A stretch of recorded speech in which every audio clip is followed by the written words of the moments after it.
Bueno, en este capítulo lo que nos vamos a ocupar, o lo que vamos a ver, es hidrodinámica.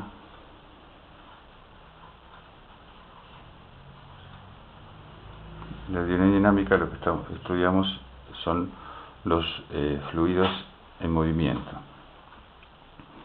Para analizar esto, nosotros vamos a considerar, o para hacer un primer análisis, esto es uno de los capítulos más complejos de la mecánica, pero sí es cierto que bajo determinadas condiciones el comportamiento de un fluido ideal es, podría decirse, similar al que tiene un fluido ideal.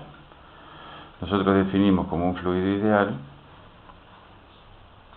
un fluido que es incompresible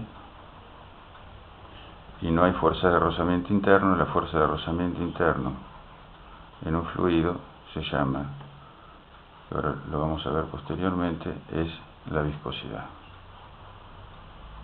O sea, incompresible, no hay rozamiento interno. Incompresible, nosotros sabemos que comprimir es cambiar el volumen, o sea que el volumen se va a mantener constante a lo largo del escurrimiento. O sea que variaciones de presión que pueden ocurrir no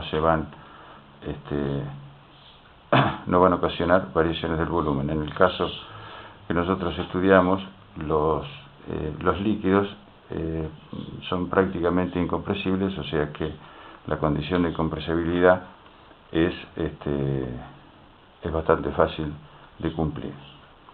Si nosotros tenemos un escurrimiento, por ejemplo en el cauce de un río o lo que fuere, y dejamos que un flotador se mueva a lo largo del río, ¿esto qué va a pasar?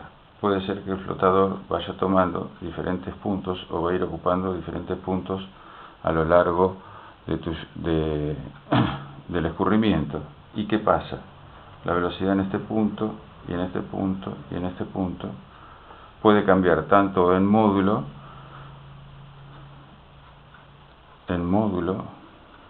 como en dirección.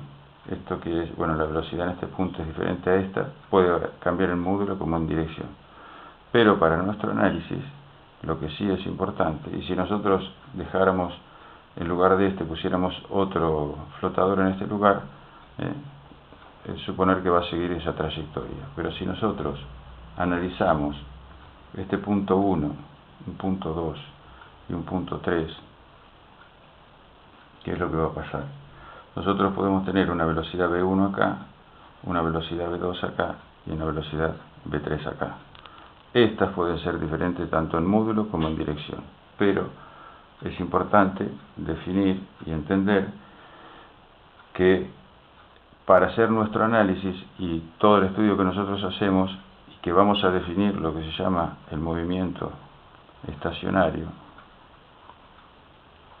o permanente, esta condición ¿cuál es? Que si yo analizo la velocidad V1 para el instante T1, para el instante T es V1, para el instante T2 sigue siendo V1, y así sucesivamente en el instante Tn esta velocidad va a seguir siendo V1. Si yo analizo la velocidad en el punto 2, a lo largo de esta trayectoria dijimos que la velocidad puede cambiar, pero sí se debe verificar que en el instante T1 la velocidad sea V2, en el instante T2 la velocidad sea V2 y así sucesivamente en el instante Tn la velocidad tiene que ser V2. Lo mismo pasaría en el punto 3. O sea que en el movimiento estacionario permanente la velocidad puede cambiar a lo largo de la trayectoria, pero debe permanecer constante en el tiempo. La velocidad permanece constante en el tiempo. Y la velocidad puede variar a lo largo de la trayectoria. Esto es importante y a veces cuesta establecer la diferencia y explicar cuál es la situación de movimiento permanente. Si yo analizo el movimiento permanente, ¿qué es lo que voy a tener ahora? Si yo voy uniendo puntos y cada uno de estos puntos va a tener una velocidad, y si yo uno con una tangente al vector velocidad en cada uno de los puntos, voy a tener lo que se llama una línea de corriente.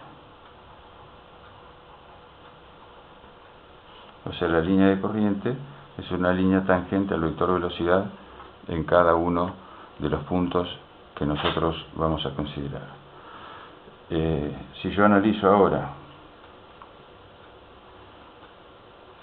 qué pasa con el escurrimiento y analizo la posición que va a ir tomando cada uno de estos puntos, voy a poder trazar las líneas de corriente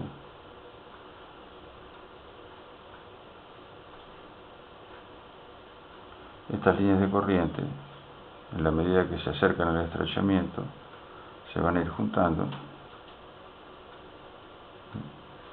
Esta sería la situación.